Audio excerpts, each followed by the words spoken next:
All right, joining me now on the Deep Cover podcast, good friend of mine.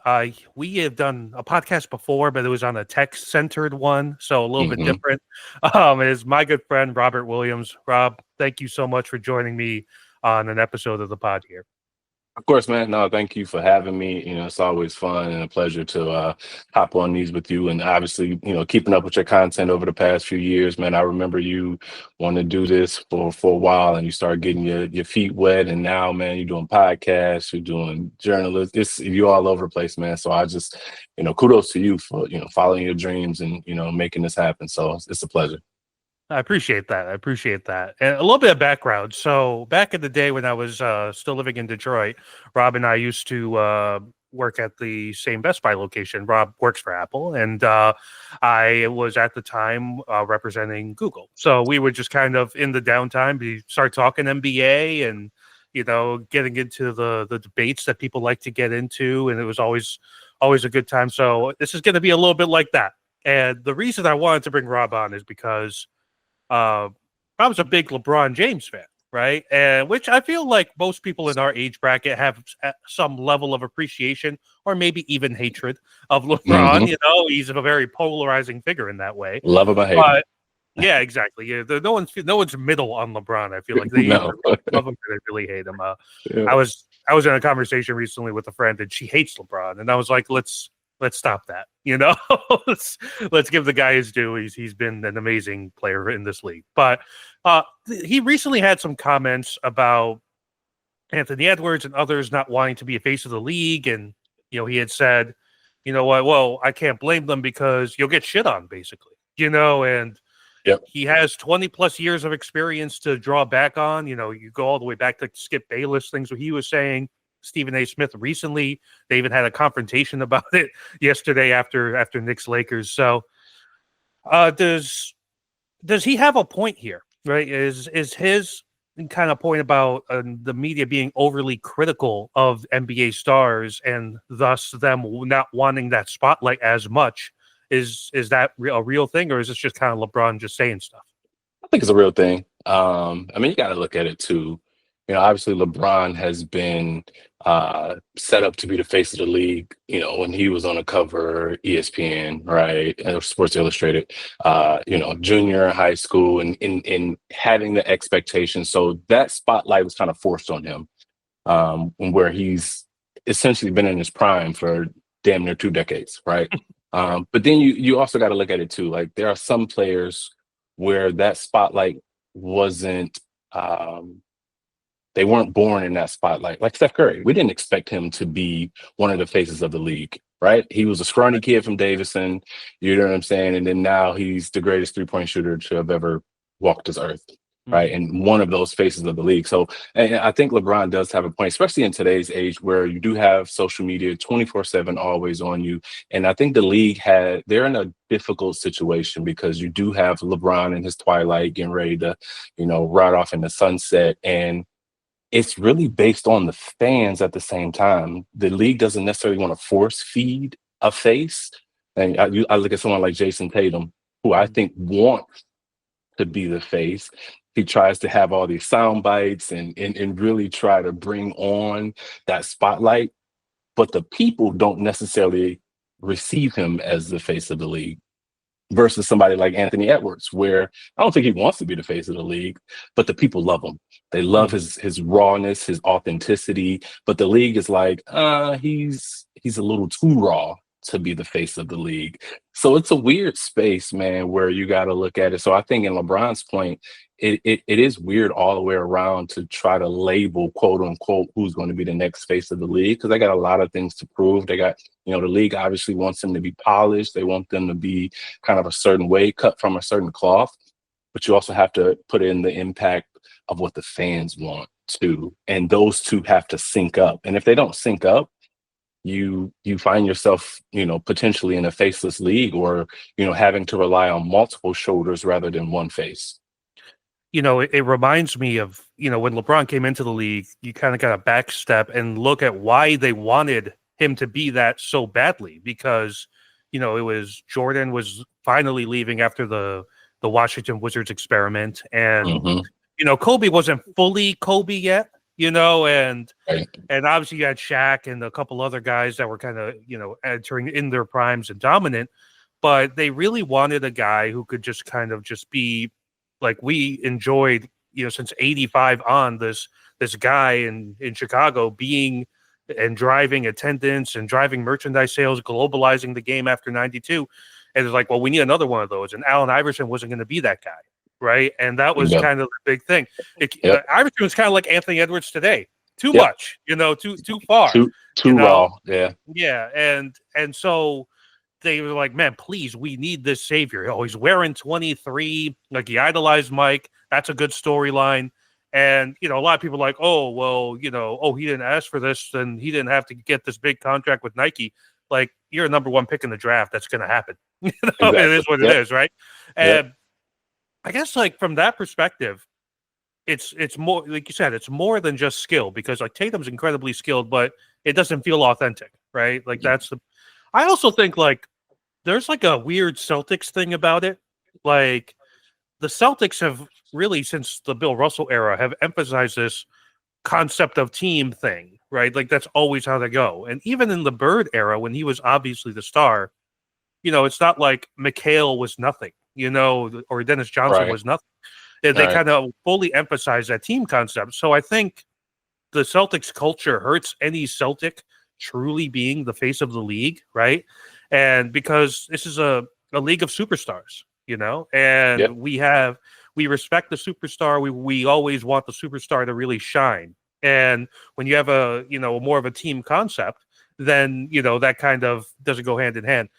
I guess, like, there's another aspect here where a lot of the best players in the league now are international, right? Bingo. Jokic is obviously the best player right now. You would say Giannis is incredible. Luka, incredible. Who now plays with LeBron. Wemby is coming up. Mm-hmm. A ton of French talent coming through the league now.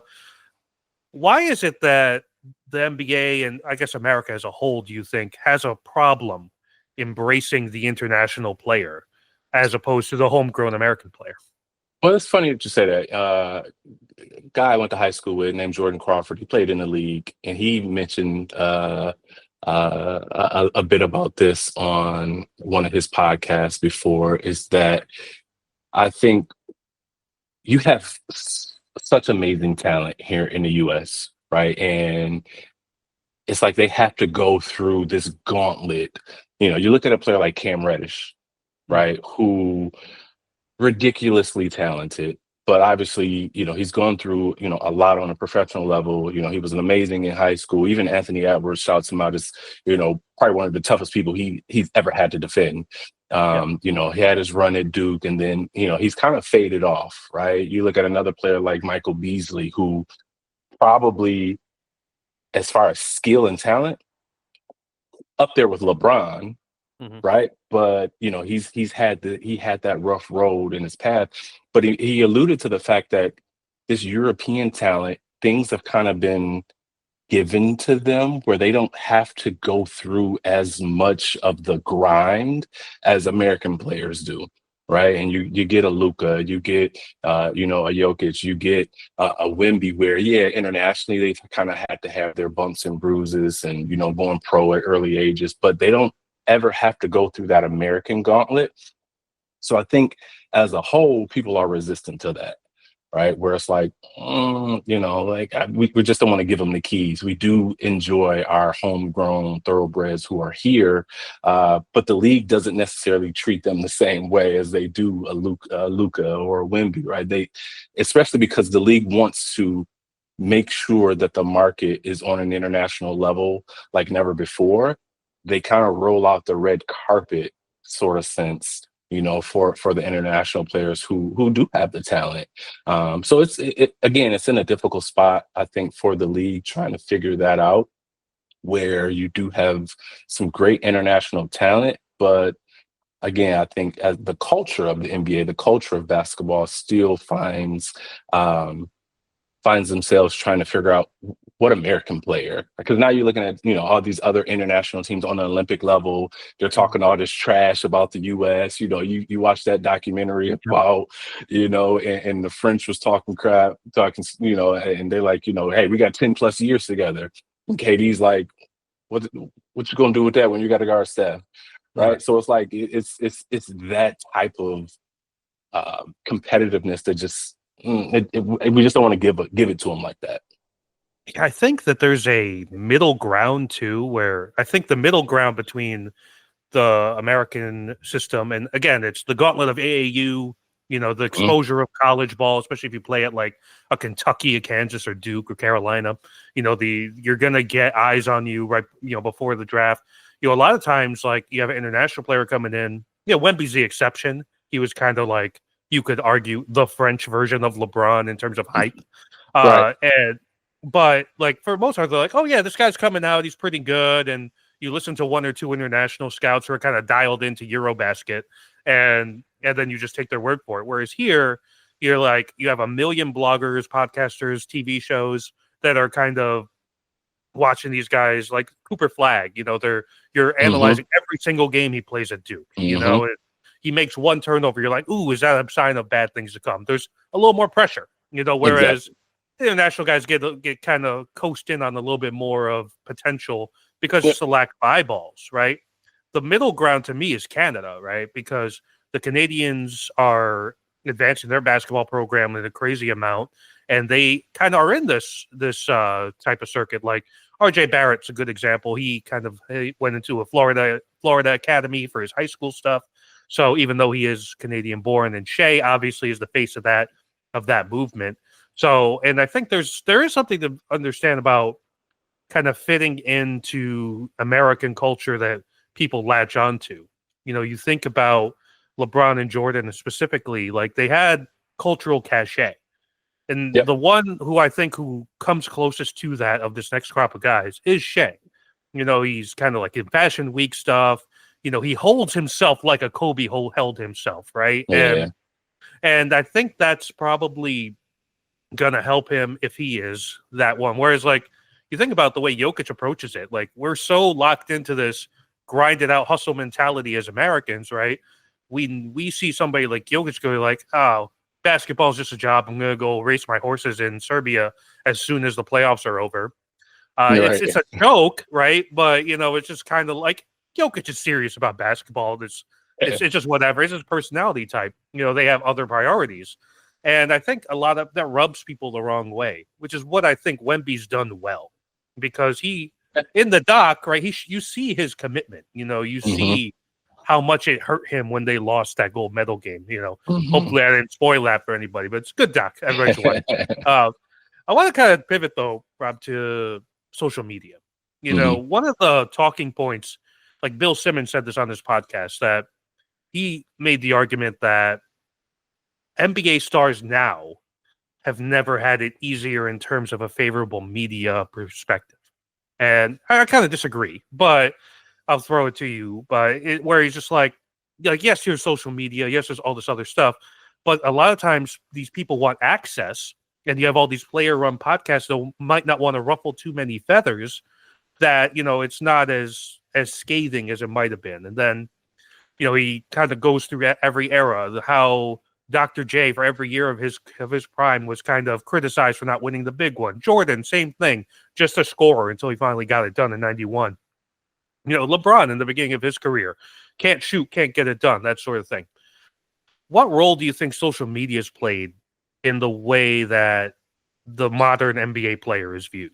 It's a gift and a curse, man. And I mean, I say that with social media, with everything, whether it's, you know, sports, whether it's just everyday life, teenagers, adults, toddlers, right? Social media has a positive space in our culture, but it has so many negatives as well. Because like you said, it is a constant 24/7 feed of information, right? And you know, Jordan coming in, you know, mid 80s and the 90s, you know, we didn't have an eye on him every single moment. We had to wait till the newspaper came out the next day, or, you know, to pick up the sports page, or, you know, if you were lucky enough to have cable, you can watch ESPN in the mid 90s and things of that nature. But now it's like players have to be they have to be on all the time. Right. No matter what they do regarding, you know, that you see a lot of players posting their training in the off season. to show that, hey, I am working on something, right? And so when they show up to training camp and show up, to the preseason, they've showed the fans, they've shown the media that, I've been working on my game, versus, back in the day, we didn't have obviously the luxury of social media to be able to see things like that. We have to rely on just that eye test during the season. So it hurts in a space where, and then there's 24/7 expectations. Like the expectations are just always so high. And I think it's unfair to players nowadays in the space of, I can't have a moment just for me, right? And focusing on my mental health, focusing on my family, focusing on like what goes on in just my four walls.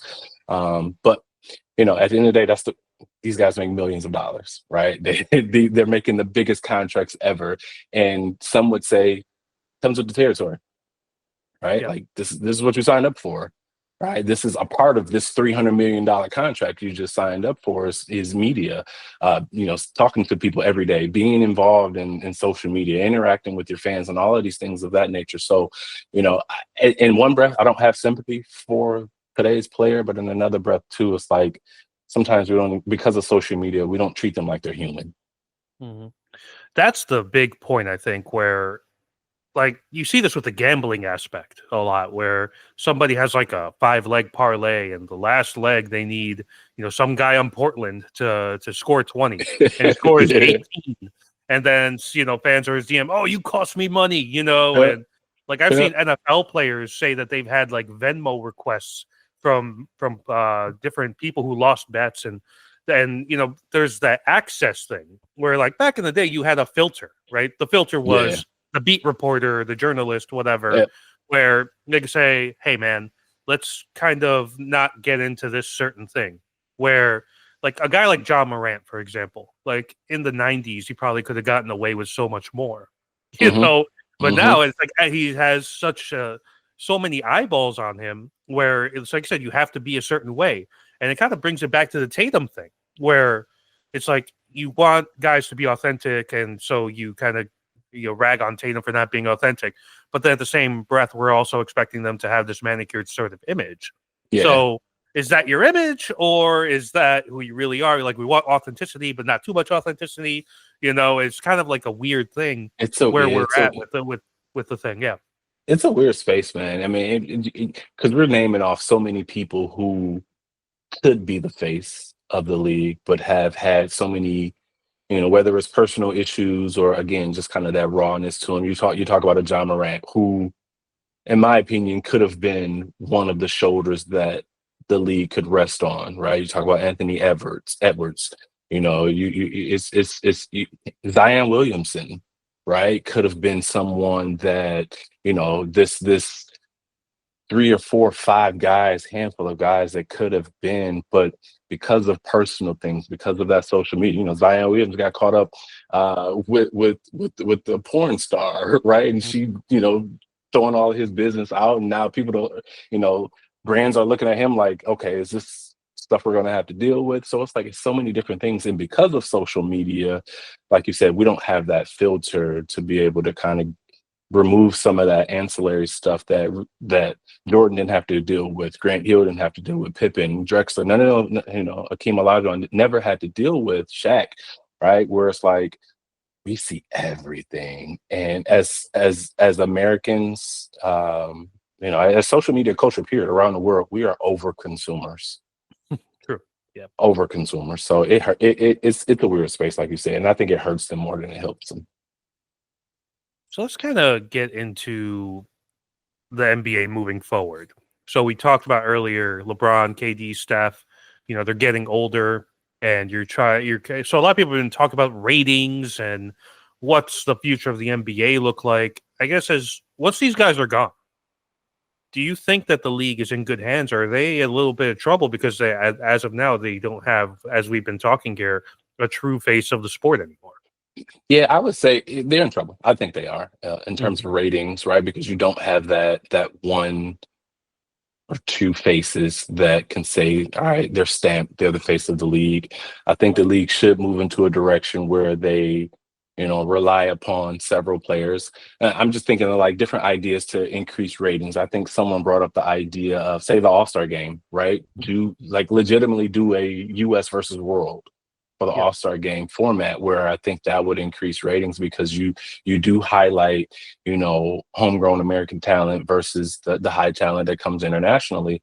But it gets to a point too where they got to figure out, do we pour more energy into this international lane if they want to continue to globalize? What's more important, the global stage or the homegrown stage, right? So it's that weird, because I even hear things where Silver's, talking about potentially creating teams or like a smaller league in Europe, Yeah. right? So it's like, you can't have both though. Not right. I don't think you can have both, not right now, until they find a player where they can say, all right, it's yours. But it's so hard again, because now you mix that social media in there, that 24/7 spotlight, every little detail is scrutinized.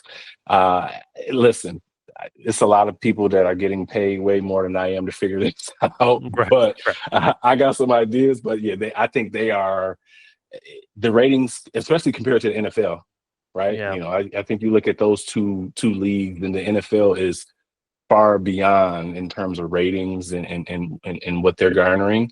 NBA definitely has an uphill battle. Yeah, I mean, you think about the way the NFL has kind of monopolized Christmas. That used to be the Mm-hmm. NBA's day, and Mm-hmm. now it's just like they have 3 games on Christmas, and then it's just like and I was like, well, if I'm the NBA, I'm gonna put games on Thanksgiving then. Oh yeah, you got to compete. If you want to take my day, the U.S. versus world thing is something I've been thinking about lately as well. Obviously in hockey they did that with the 4 nations, so I was thinking, I was like, okay, well, you could argue you could have like West and East Europe, right, as 2 separate entities. So like West being France, Germany, Spain, UK, and then East being all the Baltic region, Serbia, Slovenia, Mm-hmm. Lithuania, all those. And then you also have Australia as well. They have a growing presence, and you have Canada. So those 4, you could probably split up American talent into 4 different groups if you want to do it regionally or whatever. Yeah, And then you just like you have like a single elimination 8-team tournament, which I feel like makes sense. That would be interesting, especially in this current moment, especially between Canada and the US, very charged politically, right? And playing for your country, that might mean a little bit more than just playing in a meaningless all-star game. So exactly. I think that's an avenue, and it's tough. I think sometimes for like people like us who are like locked into the league, and there's an appreciation for certain players, right?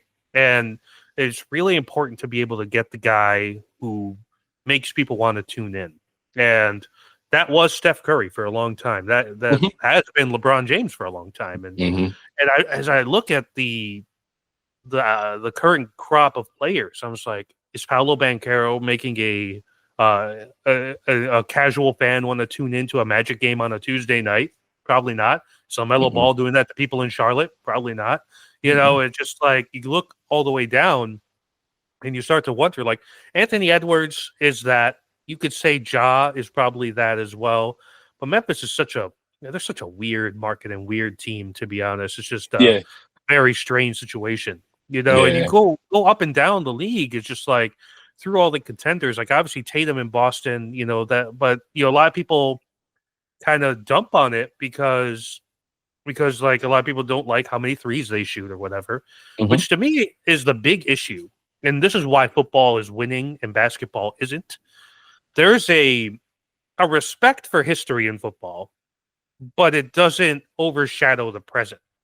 Like you can Okay. appreciate Patrick Mahomes without disrespecting Tom Brady, for example. Mm-hmm.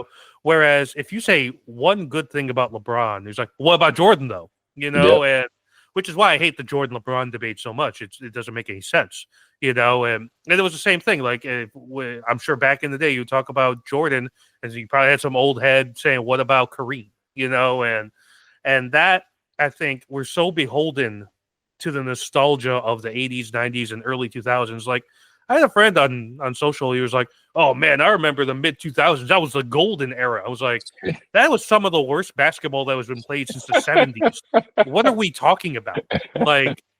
Like, Yeah. I understand people don't like the fact that it's layup or three, right? It's the James Harden offense all over the NBA. Hmm. But I do think there should be some level of appreciation for what these guys can do now. You have big men who could shoot threes. You have guards who could block shots.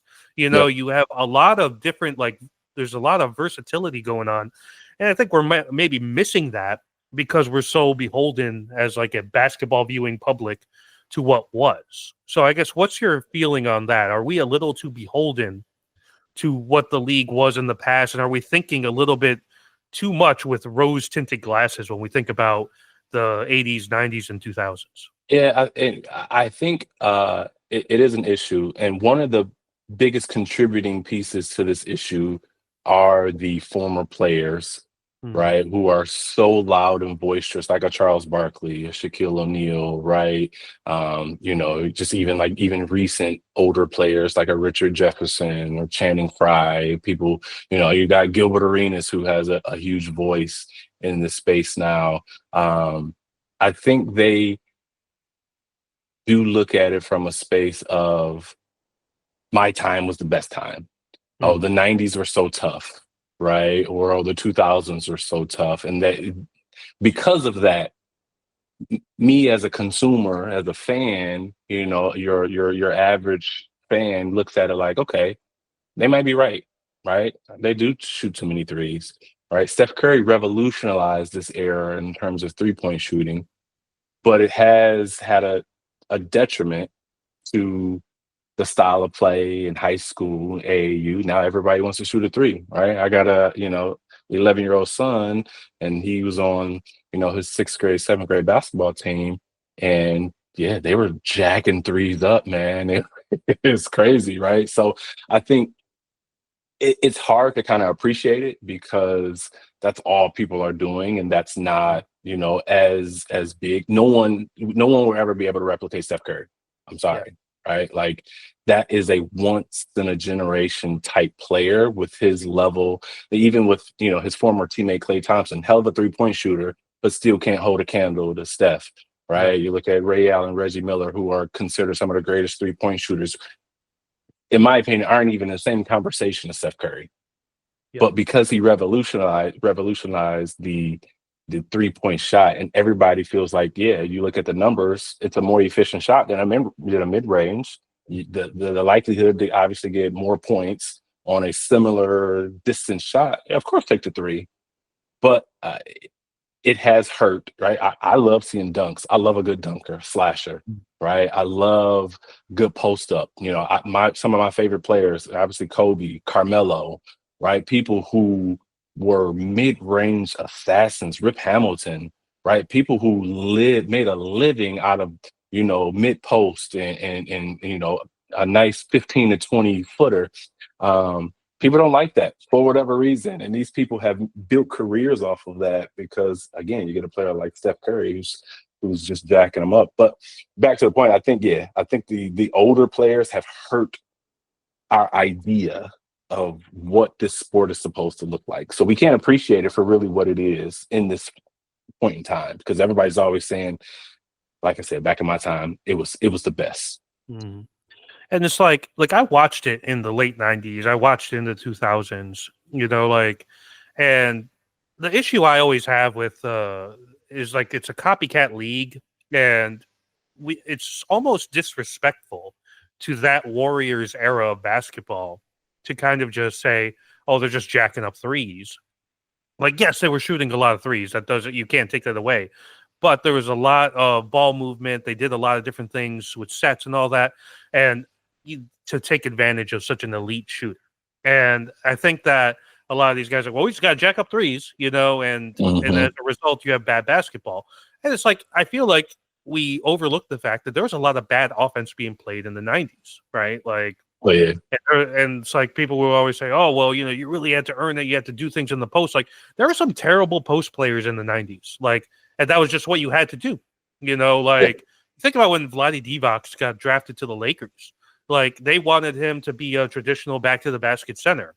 That wasn't his skill set, but they tried to square peg and round hole that. It probably, robbed him of some greatness, when you really think about it. But go ahead. And that brings up a good point, because the 90s offense was, in my opinion, some of the worst offense, right? Just in my view of basketball. But to kind of switch it, I didn't want to do this, but the Jordan LeBron thing, right? Mm-hmm. Jordan was significantly higher in skill offensively compared to his peers, right?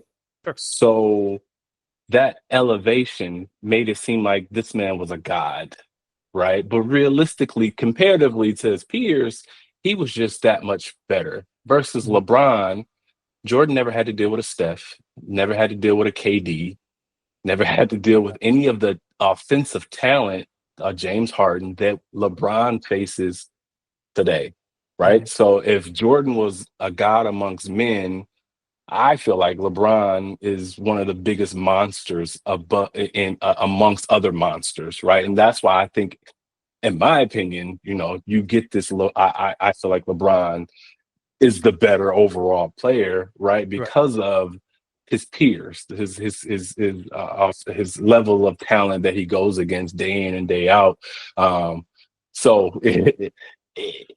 That's what's so funny to me about it, because this is an undeniable fact here that as time goes on, medicine gets better, sports science gets better, athletes get bigger, faster, stronger.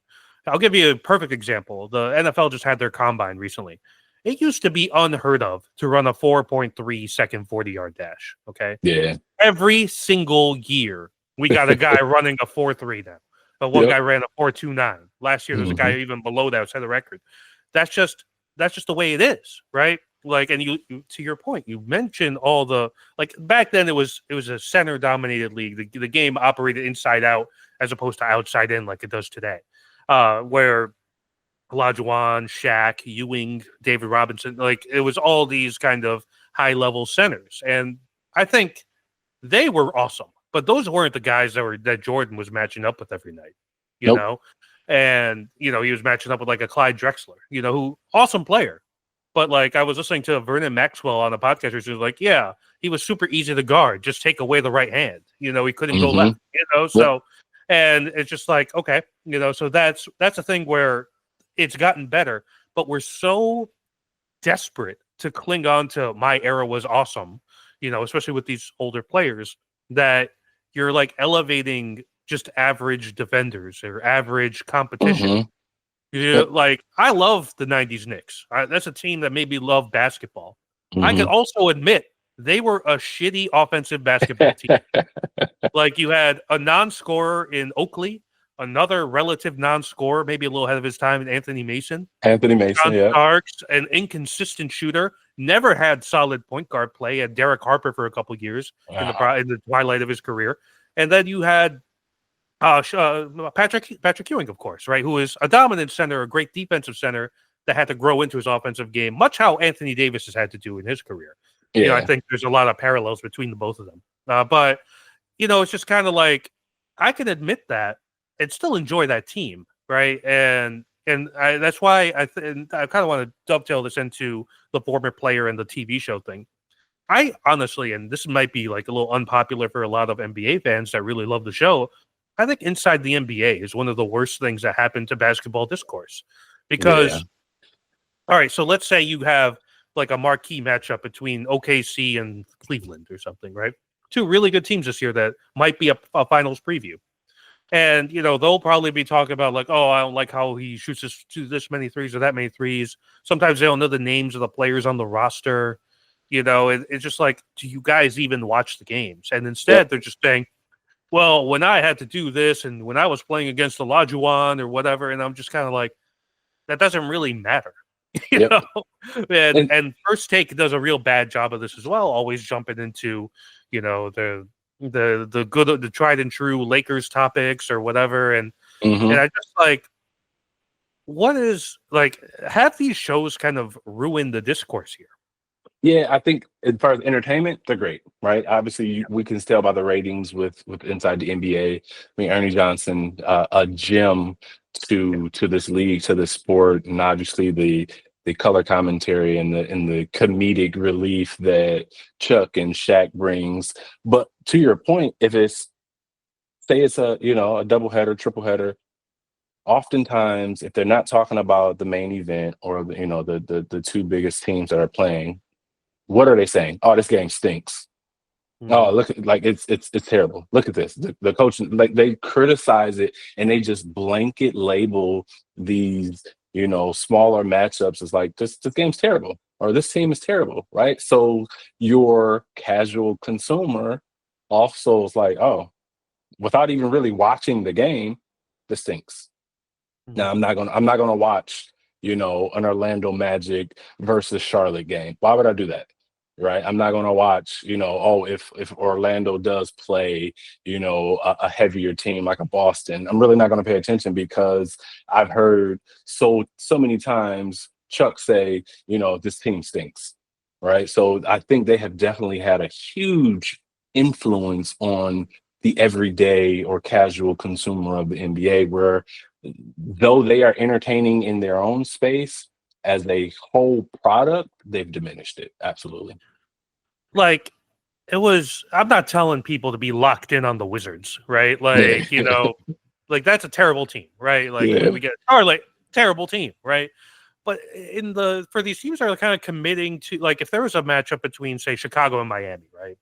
Which is probably something that'd be glossed over on inside the NBA. Those are two teams fighting for play-in and playoff position, right? That should you should care about that, right? You should Hmm. care about like a matchup between like Denver and Sacramento, and again, these are teams that people might be like, oh, who cares about them? But when we only focus on a couple of teams, then you alienate markets. Like a market like Memphis, they always feel like they're the redheaded stepchild or whatever you want to call it, the outsider of this NBA discourse because they're not in LA or Miami or New York or Boston or whatever, one of these kind of more glamour cities. And that becomes kind of toxic, I think. And one thing that again, it's upset a lot of NBA media people is that when LeBron and JJ did their podcast before JJ became the coach of the Lakers, we're Yep. like, oh, we want to fix basketball discussion, right? We want to get more into X's and O's and Yep. that sort of stuff. And I almost feel like they overcorrected because like you almost had to watch the video version because a very, very minute amount of people like they're like talking about Spain acting like everybody knows what the fuck that is. Like you know what that is, right? Because we Exactly. watched the game for a long time. Yeah. But most people don't. And it's just like, all right, that's maybe too far. And Yeah. I think what made the NBA great back in the day and in its kind of popularity heyday is that there were storylines that were interesting. There were teams on the come up that were interesting. Even in like the early years of LeBron's era, like when he was in Miami and playing against OKC, that was fascinating because young upstart that built through the draft versus an assembled super team, right? Yeah. And that's an interesting dynamic. And there are interesting dynamics here still, with the way lineups are constructed, with the way, like Boston and Cleveland matching up is a really interesting thing. But instead, we're really not focused on that. Not at all. With and when you want to talk about the Lakers, like if you want to talk about the Lakers, because there's a lot of Lakers fans, I understand that. The stuff they're saying about the Lakers doesn't make any sense. It's more so like, oh yeah, I can't believe how badly they fleeced for this trade, or how long can LeBron continue at this level? Like, yeah, those are interesting offseason discussions, but like, why aren't we focusing on the basketball piece here, right? Which is the way they're like deploying somebody like Jackson Hayes to unlock Luka and LeBron. Like that should be the type of conversation we have. And I feel like a lot of these shows don't do that, which brings me to Stephen A. Smith. Mhm. So this man just got a contract extension, man. 5 years, 100 million. So as 100 a Knicks mil. fan, I was looking at that. I was like, man, Josh Hart doesn't make that much money. you know, and I'm just like, Paolo Banchero doesn't make that much money, and it's just kind of like, I'm just like, okay, it makes me question where we're headed from the way we cover this stuff, because ESPN is the big name in sports, right? It always has been ever since like the 90s. And now you're locked in on a guy like Stephen A. Smith and also Pat McAfee when it comes to like the football stuff. And it's just like, so they're in on these like personalities with these huge followings now, and in the process getting rid of nuanced discussion. So my question to you is, like, as a consumer of sports content, like, where does that leave you? In the sense of, wanting to be informed or reading something or watching something and saying, hey, that's a really good point, instead of just somebody yelling at the teleprompter for 2 hours. And that's what it is. It's just entertainment now, right? And I think social media, again, to circle back to that point, has diminished, because everyone is a sports analyst on Twitter, right? On Instagram, right? Everybody has their own way to analyze the sport, a game, a player, right? Where now it's become such an individualized sport per se, in terms of journalism, in terms of, First Take and ESPN and all these things. They want that big name person who can yell, who can get those sound bites to get the ratings. Similarly to the actual league, people really don't follow teams anymore. They follow players. Yep. Right. So we've become so ingratiated in this microwave. I need this click right here. This one player, or Stephen A. or Charles Barkley, these individual talents who can get these clicks, right? Where it's not let's get, 3, 4, 5 people who can really analyze and talk about the true substance of the game, because we want to see how many views it can get on TikTok, right? On Instagram. And with our attention with social media, if it doesn't grab our attention in the first 2 seconds, I'm swiping up. Yeah. So it's like all of this coming together has now obviously created a stage for Stephen A. to get 5 years, 100 mil, because he's entertaining. He's polarizing as well. He can come with some takes where it's like, Stephen A., what the hell are you talking about, bro? Or they're like, all right, okay, like, yeah, he's yelling, and you got other comedians mimicking him, like Kevin Hart, and all of these people who are pretending to be Stephen A. because he's yelling and he's so polarizing, pretending to be Charles Barkley because he doesn't say something stupid, but it got people to click on it. It's funny, it's entertaining.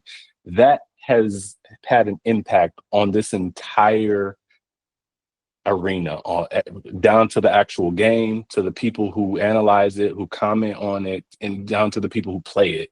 Everything is just how can I capture someone's attention span for 7 seconds, 10 seconds? Is it this individual player? Because it's definitely not going to be the whole team, and figuring out what type of plays that they're running. No one cares what plays Minnesota is making, right? They care about, is Anthony Edwards dunking on somebody, right? You even look at his commercials, right? You look at his new ads with Adidas, right? It's, if you got IC looking at like, oh, it's a crime scene. Who is he dunked on now?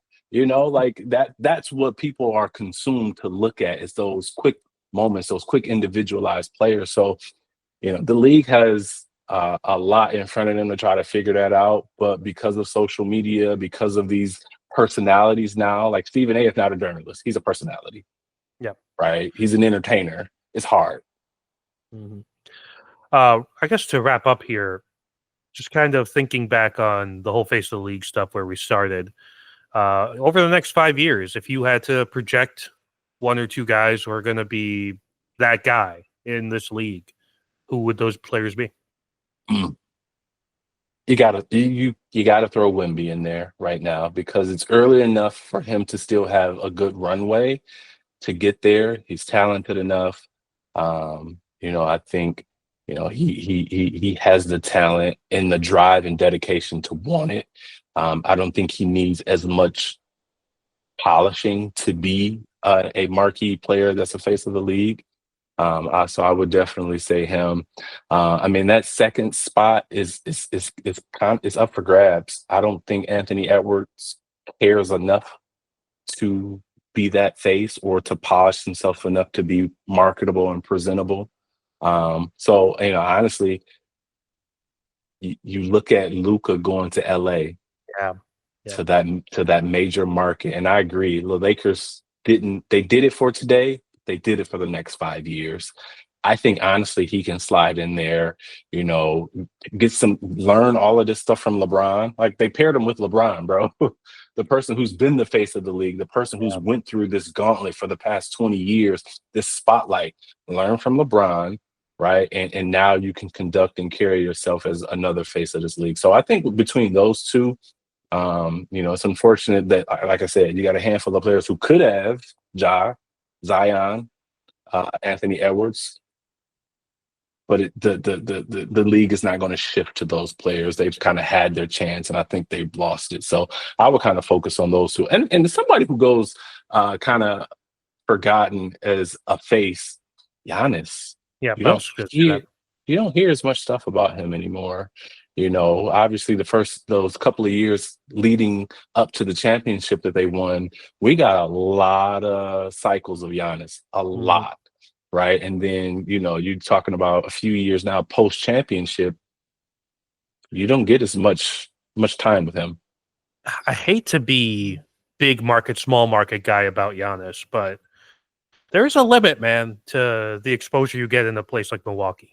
And, they won the ring. That's one of the most memorable championship runs, and his performance against Phoenix in the finals, legendary. I'll never forgive Chris Paul for trying to injure him.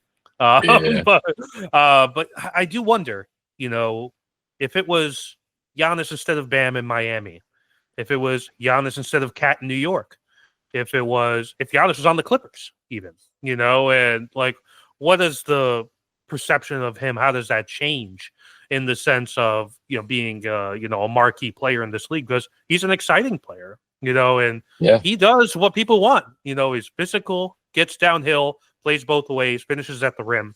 Doesn't have much of a jump shot, but, it's okay when, you're that dominant inside. I think that him sticking it out in Milwaukee now, where they've kind of become an afterthought in the East, they're 5th seed, 4th seed now. They're kind of just like, oh, this team gets the privilege of losing in the second round to Cleveland, and Cleveland and Boston have kind of taken out all the oxygen. But I do think that he would have that capability in potentially a more glamorous situation. I think the answer is Luka, to be honest. And 100%. Lakers, there's people hate to hear it, especially like people who are like Celtics fans or fans of smaller market teams. They hate to hear that, the Lakers are this prominent, that the difference of being a Laker makes, but it matters, it's just, you're wearing that jersey, it just means more than if you're playing for the Oklahoma City Thunder. It just does, and you may not like it, but I think that, you could tell he's committed. He's mad, which I think is made a very entertaining situation, because he was kind of like whatever in Dallas, and he's like, well, it's going to be the next Dirk, and that's a good story, but mad to be traded to the Lakers, and then you said you learned a lot about conditioning and how to be a superstar in a big city from LeBron, and I think he's there. And Wemby, it's interesting because he could be he could be that guy, or he could be another Dirk, right? Where it's like, nice international big man, sticks with it's his franchise for a long time, one of the all-time greats, but it kind of stops at that. I think Luka's the one to watch. I like Shea a lot in that aspect as well. I think if he wins the MVP this year, he might be headed on an upward trajectory. But I'm gonna throw a wild card in there, and we're talking about 5 years. And though this person may not necessarily be face of the league, but a force to be reckoned with. And I'll say two things. A, we got a 60 Detroit Pistons. Don't forget that. Okay, don't forget about my Pistons. But I'm terrified, Robert. I'm terrified that the Knicks might have to play the Pistons. Yes, that would be like a physical series. And but watch out for Cade. Watch out for Cade Cunningham. Oh my God! I mean that kid is I mean, if he can stay healthy and Detroit can really put some additional pieces to that and start winning, right? And be Let a me give you top four five seed. minutes. Let me give you 5 minutes on the Pistons. I remember, so last year, I was just started like this. I remember I made this post, and I don't usually post a lot of my takes on Facebook just because it's oversaturation for people that don't care. Yeah. But I had said something. I was like, it was when the Pistons were in the middle of that long losing streak. I was like 27 in a row. Hmm. And I was like, the Pistons have kind of taken away the spotlight over who the real bad team in the league is, which is the Wizards. Okay, and so the Wizards are terrible, and Yeah. I thought that they were the worst team. And then a guy called me, he's like, "Oh, well, what about the Pistons?" I'm like, "I think the Pistons have good players. They're not as bad as their record indicates." So then they come in this year. Shout out to JB Bickerstaff. I think should be getting a lot of votes for Coach of the Year. Atkinson's probably going to win it. They've just Yeah. won too many games. But to turn that around instantly in 1 year they remind me a lot of the 2021 Knicks, Thibodeau's first year. And came Yeah. in, installed the culture, played a lot of defense, relied a lot on one guy for scoring, Cade for the Pistons, Julius Randle for the Knicks. And Cade's better than Julius. I'm just going to throw that out there. I'm not trying to say that it's on the same level. Cade is just has that higher ceiling. But they have a lot of interesting decisions to make, I think, in the next few years, because Asar Thompson is going to be special kind of two-way talent. His brother's a bit better, quite a bit better, I would say. Amen is better, but Asar is still really good. Jalen Duren, just an excellent modern rim running center. Yep. A little weird with Isaiah Stewart at times. I think he's probably going to be moving on in the next couple of years. But I would agree. Ivy, who's injured right now, but he's going to be good. Holland seems like he has something. They're going to have to make some salary cap decisions on a couple of these guys in the next 3 years, and this time frame of how they do in the playoffs are going to matter a lot. Like if they catch the Knicks in the first round and either take it to 7 or win the series, which two things are definitely in play, especially with this Jalen Brunson injury now. You got to be on the lookout for this team, and if they could do that, I think that he has the stuff to be, revered in that way, because he's very personable. He has an attractive style game, big, so he's kind of like Shea in that way in the body build and the way that he could shoot the ball. And yeah, I wouldn't be surprised to see, if Cade could kind of make some waves in that regard, because he has the it factor that Jason Tatum lacks, in a personality aspect. So I would say he is. Would you say he's? I would say for sure he's a top 5 right now in this league, top 5 point guard. Yeah, I mean, you're looking at. Would you classify Luka as a point guard? Because I do, but you got him, Shea, Brunson, Cade's right there. He's right there, man. He's right there. He's right there. I think he's better than Halliburton, and absolutely. I also am a serial hater of Halliburton, so take that with a grain of salt. The Knicks' hatred for the Pacers never dies. Exactly. But no, I think he's top 5 in the position right now. And I think in the next couple of years, guys like Steph and Harden, Lillard will start to kind of fade into the sunset, and then that position gets even more solidified. And yeah, so I think he's in that conversation right now, and he's they're cooking right now. And I mean, I would put it past him to get up to the 5th seed. Now, like a lot of people are just assuming they'll be locked into 6 and play the Knicks in the first round, but they might. A lot of fans I've noticed they kind of want Indiana. So I don't know if there's some tensions there, but if you guys could embarrass the Pacers, I will be very happy about that. Listen, that's a state-to-state rivalry. I love when the Pistons pummel Indiana, right? Like just because of the proximity. I look at Pistons versus Pacers. It's not up there like Michigan versus Ohio in terms of just state-to-state rivalry, but for me, like that division is. I love when the Pistons when we can punch them in the mouth. Indiana, man, I love it. Yeah, I'm hoping to see it, man. That would be just something great to see. And then see if that happens, though, then you end up with the Milwaukee of it all is kind of interesting. It's like, is Milwaukee at 6 in that aspect? And and then you get Giannis Towns in the first round. I mean, that would be great for all parties involved, I think, to be able to watch that. But Yeah. Rob, man, you've been so gracious with your time. I really do appreciate it. Awesome conversation. I might have to tap you in for multiple episodes in the future. Hey man, let me know, man. I'm available. Like I said, man, I love supporting you, and I appreciate you for giving me this opportunity. And trust me, I tune in and tap in as much as I can. So keep running it up, man. I'm proud of you. Appreciate it, man. Thank you, everybody, for tuning in for another episode of the Deep Cover Podcast. You can catch us on Spotify, YouTube, and Apple Podcasts weekly. For now, that's it for today. And I'm your host, Omar Zaran, and we will catch you all next time.